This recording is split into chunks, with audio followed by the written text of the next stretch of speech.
Hora de falar sobre o Corinthians com duas novidades. Igor Coronado não é mais jogador do Timão, a rescisão do contrato foi acertada nas últimas horas. O Igor Coronado abriu mão de tudo que tinha a receber até o fim do contrato em fevereiro do ano que vem. Eram mais ou menos 16 milhões de reais.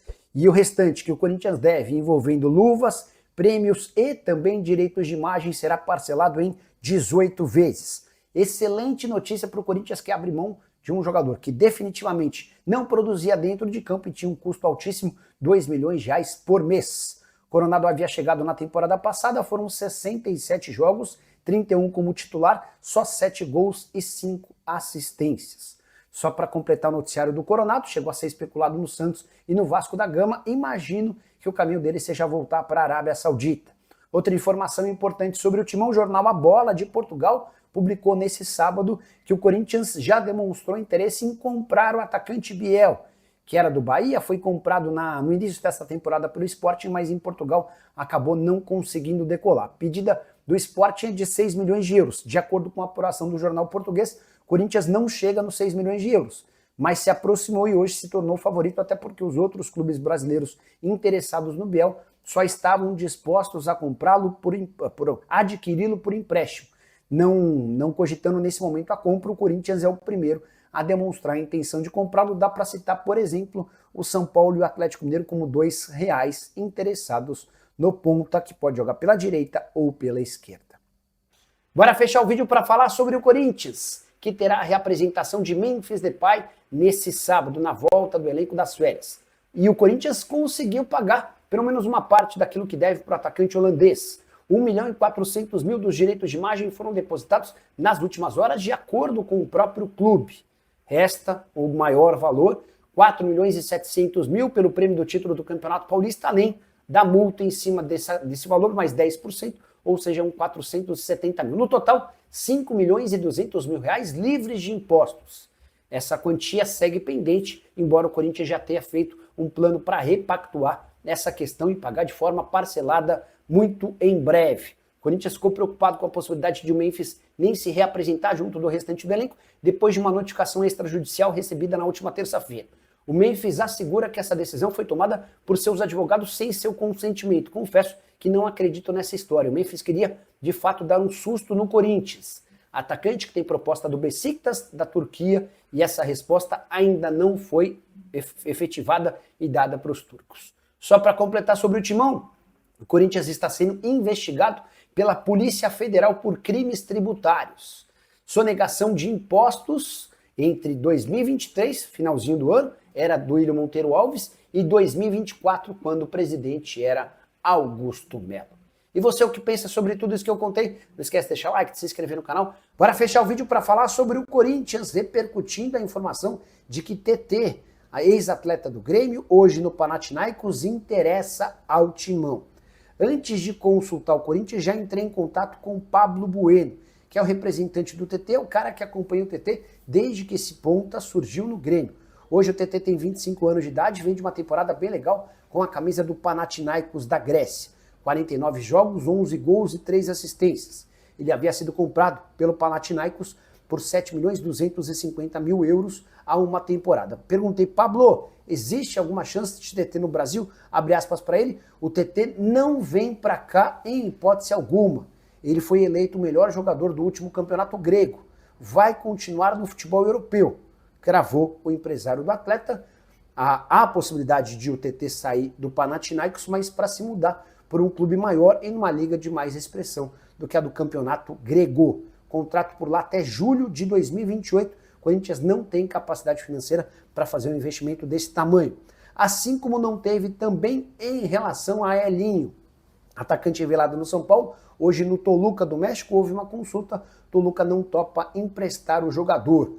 Só para arrematar, também contei para vocês com exclusividade no vídeo da manhã dessa quinta-feira que Romarinho, que quer jogar no Timão, acabou sendo barrado por Fabinho Soldado, o diretor executivo de futebol alvinegro. No vídeo dessa sexta-feira, prometo trazer mais detalhes sobre uma dívida do Corinthians com Igor Coronado. A pendência chega a 10 milhões de reais apenas com luvas, pagamento pelos prêmios da assinatura do contrato. E você, o que pensa sobre tudo que eu contei? Não esquece de deixar like, de se inscrever no canal. Quero falar agora sobre quase 300 mil reais de gasto apenas com a moradia de Memphis Depay. Tenho contado para vocês nos últimos meses sobre os vários mimos e privilégios que o Memphis Depay tem em seu contrato com o Corinthians, certo? Salário de 4 milhões de reais por mês e benefícios e bônus para quase tudo. Para jogos, gols, assistência, título, faltou contar a respeito da moradia. Memphis Depay, desde que chegou ao Brasil, fica hospedado na suíte mais cara da cidade de São Paulo. É uma cobertura triplex, a mais luxuosa da cidade, uma penthouse suite do Hotel Roosevelt. Importante contar que ela tem um custo diário de 9 mil, ou seja, o Corinthians gasta por mês, apenas com o aluguel dessa cobertura, 270 mil. Se a gente levar em consideração que o Memphis está completando um ano de Corinthians, dá para contar que o custo da moradia do Memphis, que o Corinthians é quem banca, está na casa dos 3 milhões e 200 mil reais. Qual foi a diária mais cara da sua vida? O Memphis gasta por dia 9 mil reais. Essa suíte triplex, ou essa cobertura triplex, tem 1.115 metros quadrados e está localizada no 25º andar da Torre Mata Atlântica, com direito a mordomo e motorista 24 horas por dia. Tem só mais uma consideração importante: o Corinthians havia se comprometido a garantir ao Memphis uma residência fixa. Isso estava previsto em contrato. Como o Corinthians não avançou nessa residência, o Memphis foi ficando nesse hotel e de lá não deve se mudar tão cedo.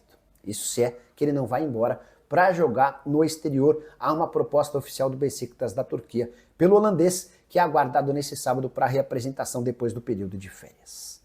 Bora fechar o vídeo para falar sobre Romarinho, que adoraria voltar a jogar no Corinthians. Ele foi ídolo do Timão, tendo sido super importante em conquista de Libertadores da América. Lá se vão 10 anos que ele trocou o Corinthians pelo Oriente Médio. E agora, livre no mercado, ele decidiu voltar ao Brasil. Vou acrescentar, ele tem conversado quase que diariamente com funcionários dos tempos em que ele ainda era atleta do Corinthians. E ele deixou bem claro para todos esses funcionários que adoraria jogar no Timão. Mas há hoje um grande entrave, que atende pelo nome de Fabinho Soldado. O diretor executivo de futebol do Corinthians olha com desconfiança para a capacidade física do atacante de 34 anos de idade, que sempre teve a mobilidade como seu grande trunfo. Importante lembrar também que o Fabinho, sempre que perguntado, adota o discurso de que é contrário ao retorno de jogadores que já fizeram sucesso com a camisa do Corinthians para o próprio Timão.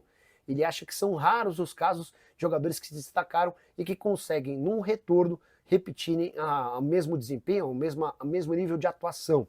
Então, hoje, dá para dizer que o Romarinho está distante do Corinthians, e isso passa muito pela postura do diretor executivo de futebol alvinegro. Com um detalhe importante: o Corinthians busca até em caráter de urgência um atacante de lado de campo.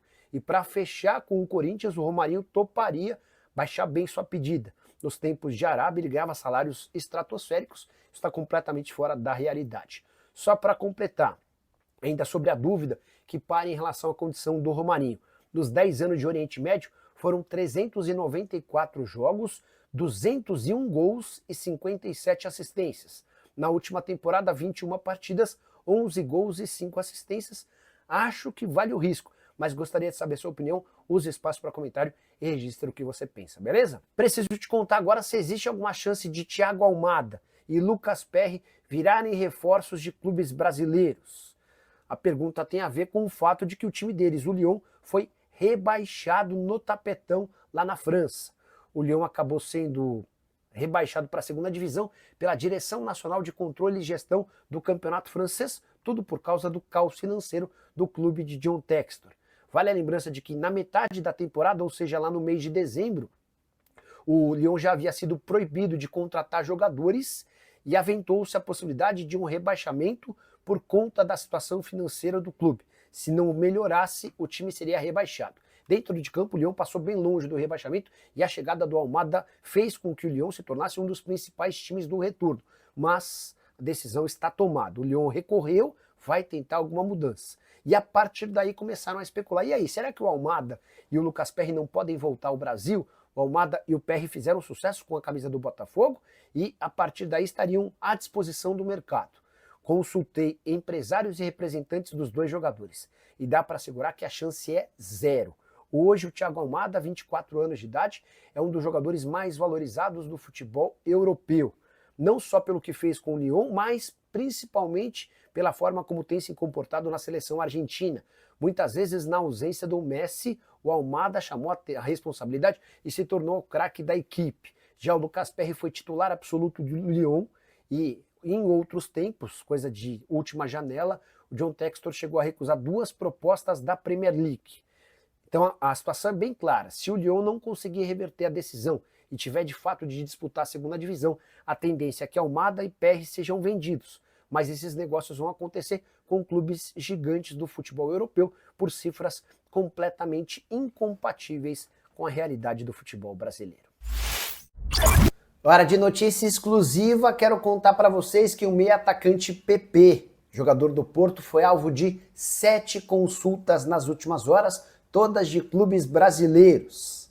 E essa enxurrada de interesse tem a ver com uma notícia divulgada pelo jornal A Bola nessa quinta-feira, dando conta de que o atleta não fica no Porto para a próxima temporada, ele está numa lista de jogadores disponíveis para o mercado. Palmeiras, Flamengo, Santos, São Paulo, Vasco, Cruzeiro e Fluminense entraram em contato com Adriano Espadoto, representante do jogador de 28 anos de idade.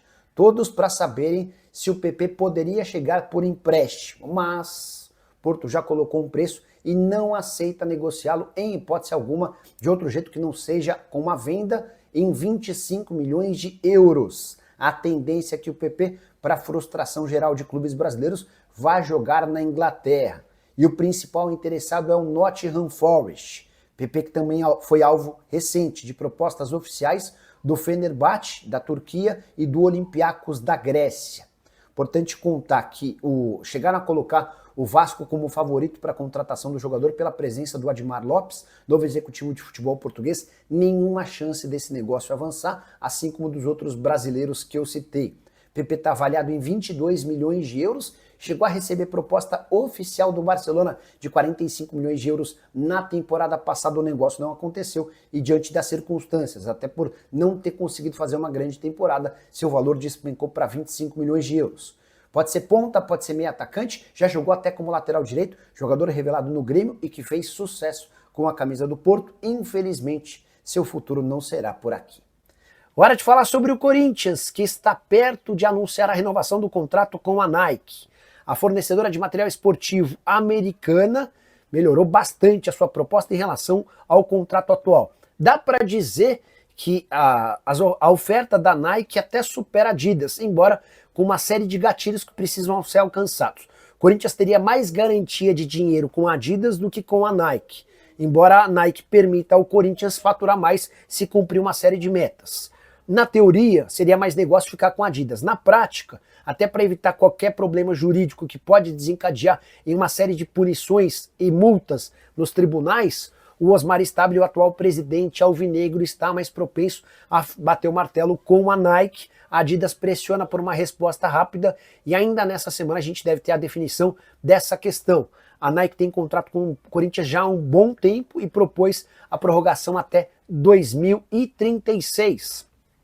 Só para completar, importante contar também que a Nike concordou em perdoar uma série de dívidas que o Timão tem para com a empresa de fornecimento de material esportivo. Só para vocês entenderem, está previsto em contrato, pelo menos no atual vínculo, que o Corinthians tinha direito a 4 milhões de reais em peças por temporada. Mas em vários anos o Corinthians estourou esse limite. Na temporada passada, por exemplo, foram 12 milhões em vestuário. Uma dívida de 8 milhões de reais. Isso sem contar outros anos, todas essas dívidas seriam ignoradas pela empresa norte-americana em caso de renovação. Fala pessoal, estamos aí com atualizações importantes do Corinthians. Se inscreva e ative o sininho para receber mais atualizações do Timão. Deixe seu like, que é muito importante para o crescimento do canal. Utilize o espaço aqui embaixo para registrar sua opinião. Ficamos por aqui com mais esse giro de notícias. Um abraço e até o próximo vídeo.